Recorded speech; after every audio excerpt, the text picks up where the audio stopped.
impacted everybody that I know. Um, One of the things, like you said, that's different this time is that for the first time in the civil rights movement since the 60s, when Martin Luther King was marching, is that the murder of I think it's Gregory Floyd, George Floyd,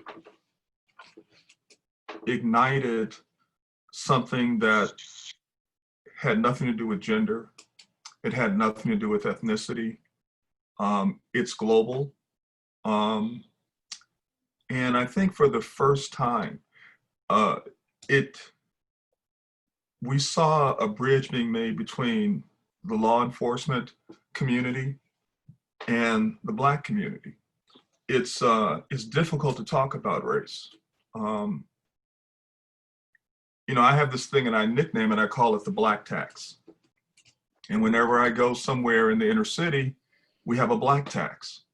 And I'm old enough and I look, I don't look like a gangster, but one of the things we experience is something just as small as going to the store.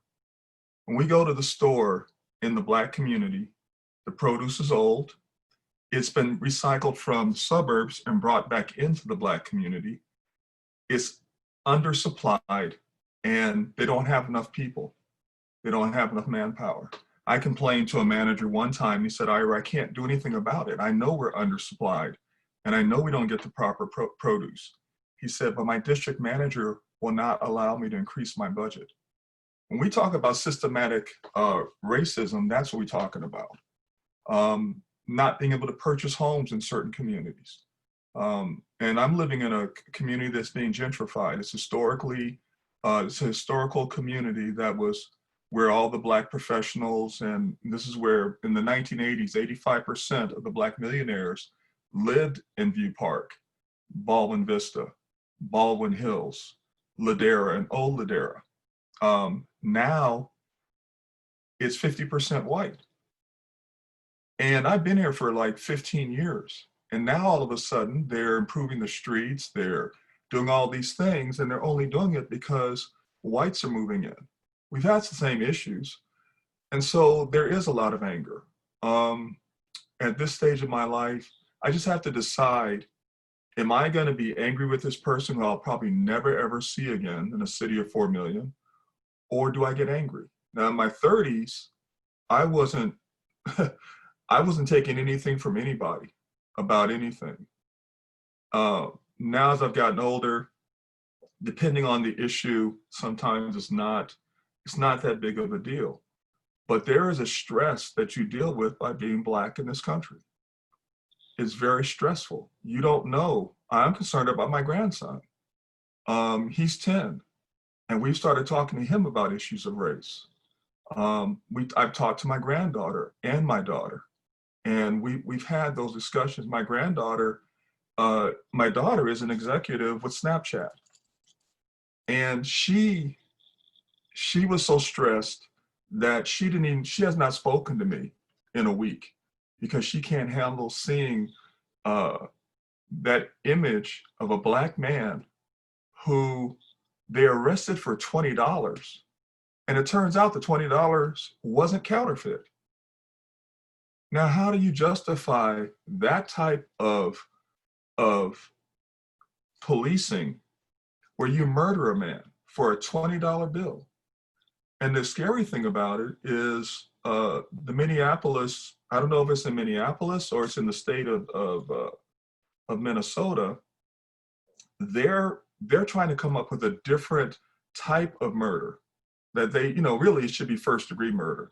And I saw last night, they're like, well, we looked at the law and it may not be first-degree murder. Now, this is kind of the same thing with Rodney King. We saw him get, battered like with baseball bats on video, and they walked away. Now they're trying to backtrack what the whole globe has seen. And the only reason why is because he's Black. And so we live with that all the time. I don't get followed in stores anymore, thank God.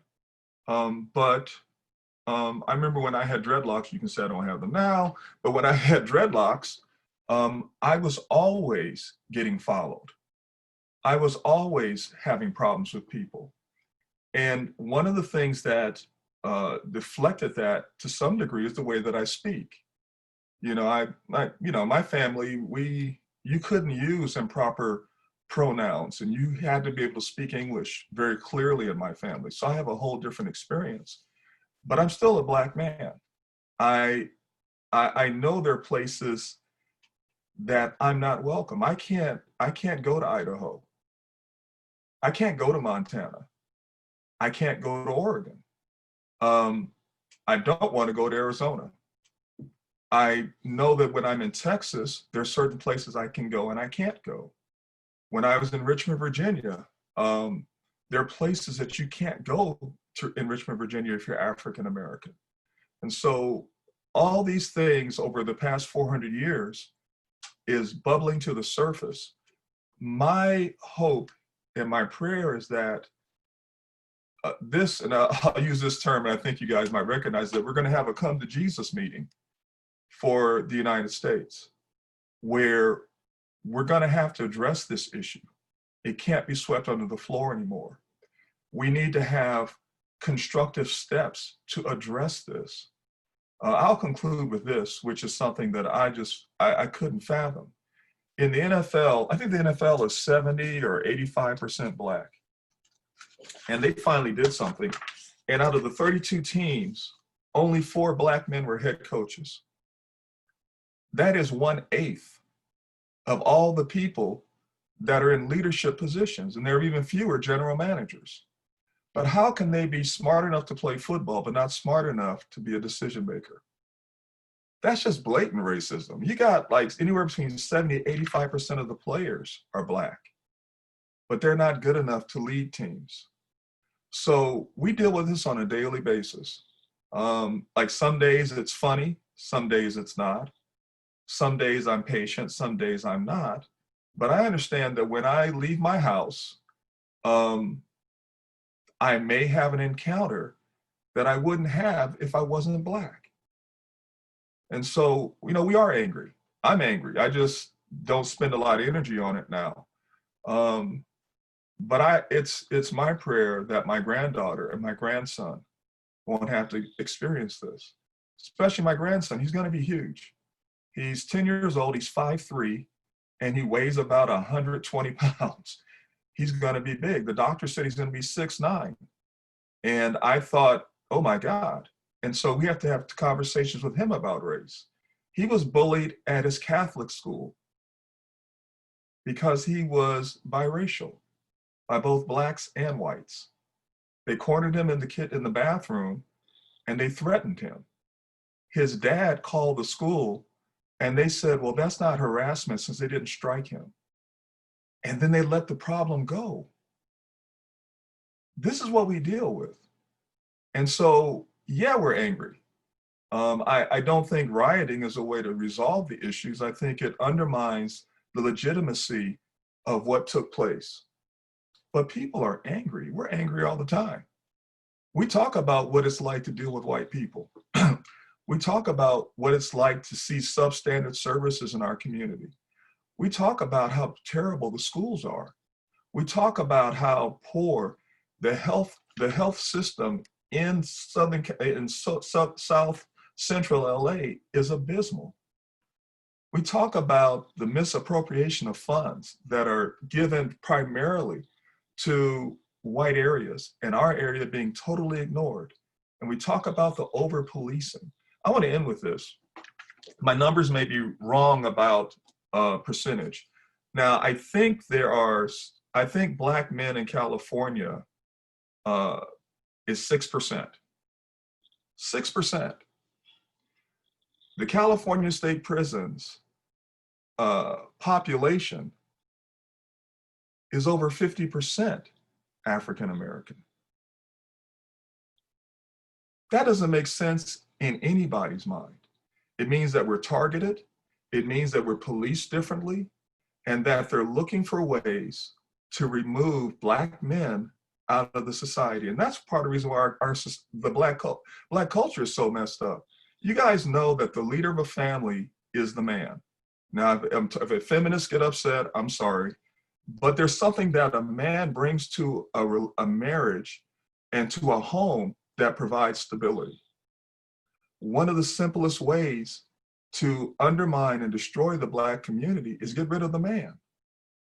It happened in '64 when they came out with not Social Security, welfare. The welfare bill passed, but one of the, I'm not trying to get political, but one of the stipulations was that a Black woman could not receive welfare if a Black man lived in the household. And here we are, 2020, and what that has produced is a gang culture, a prison culture, a culture of drug use, a culture of promiscuity throughout Black cultures. In the music, it's in the movies, and then in the movies, it's ridiculous. I was watching a movie, I had to turn it off. And the movie is one of those, London is burning or London is down and they got to save the, they have to save the executive. And I'll end, guys. I know I can talk a lot. I'm just angry. And so there was a Black guy, and I've seen him in a lot of movies. He's British. And he was the assistant to the ambassador to the United Kingdom. The ambassador was Angela Bassett. Angela Bassett, an A-list artist in Hollywood. Well, and I'm watching it, and when you're Black, when you watch movies and there's whites and Blacks in it, we have a countdown. Like, how quickly will the Black man die? And so I was, I had my watch out, and I ran the time, and the Black guy who was her aide, her chief aide, got shot. Now, the way they shot him through a window and then shot him through his heart at a moving vehicle. That's how they killed the Black man. And then within 5 minutes, Angela Bassett got a shot in the heart. And they were out of the movie that lasted an hour and 30 minutes. We're disposable to this society. You say it in so many different ways, and we hear everything you're saying. And this generation doesn't seem like they're going to go out quietly. In the Civil Rights Act, I was talking to somebody about it, and I was explaining to them that one of the reasons why Dr. Martin Luther King was successful is because the FBI and the establishment had to choose between a guy who was talking about peaceful protest and the Nation of Islam. One of the most famous speeches Malcolm X said, it's the ballot or the bullet. Now, this time, I don't think they're going to be as patient as the people that marched with Martin Luther King. I don't think that's going to happen. If this stuff doesn't go right, we're going to probably have some type of civil war. The difference is that there are a lot of whites that are 35 and younger who are outraged. There are a lot of whites who are in positions of power who are outraged. And we can't, the scab is off, but now we have to treat the wound and resolve the problem that is actually meaningful. So look, I don't talk often. I'm sorry that if I bored some of you or if I went too deep and you want to brush it under the rug, but if you do, you're the very one I'm speaking to. You're the very one I'm speaking to. So I guess you guys can comment, say whatever. I'm going to go on mute, but I'm angry. I'm angry a lot of the time. I wish I didn't have to be angry. I wish I could go to a restaurant in Santa Monica and not be seated by the kitchen door. That's what I wish. So that's it. I got it off my chest. Thank you. Thanks, Ira. I'm so grateful to you for those words and for everything, for your leadership. I think you're right. I hope you're right, Ira. I hope we're all angry now. I hope it's not. I think for too long, it just felt like police brutality was a problem for the Black community, or my hope is that, and I think it's certainly true with those under 34, 5, that people see it as an American problem, not a Black problem, that it's it's our problem more than anything else. And unless people in power, unless white allies, unless police, unless, you know, our leaders lead and take, you know, accountability for the way they do lead, it's hard to see a way out. And my hope is that this is like an Emmett Till moment in a way for this generation, where people might have heard about things, but the video of George Floyd being murdered in front of our very eyes, even as the police officer knew he was being videotaped so cavalierly, sometimes images can shock us in a way that words can't even. It goes much deeper. The viscerality of that kind of brutality into the hearts and minds of at least the young people in this country, multi-ethnic coalitions of young people, multi-religious coalitions of young people, to actually go out and be the change. Because, you know, you're right, Ira, we're in a situation now in 2020 where schools are more segregated than they were before Brown versus Board of Education. Like, how can this even be possible? How can it even be possible that it feels like we're going backwards in 2020, you know? I just want to add one other thing. I was watching the NFL and how they're responding to the situation, and Chris Long was on the show, and he said that there is a movement amongst the police union. There's a guy trying to get a law passed that anyone who records a policeman in the line of duty will receive a 15-year prison sentence for actually recording a policeman at his duty. Why can't they record you if you're doing your job? Right. But that's the kind of backlash that's coming out. They hate us, and we know it. As far as a lot of people are concerned, Black lives don't matter. And they're upset that it even got started. Well, white lives matter. Yeah, everybody's life matters. The problem is you don't think our life matters.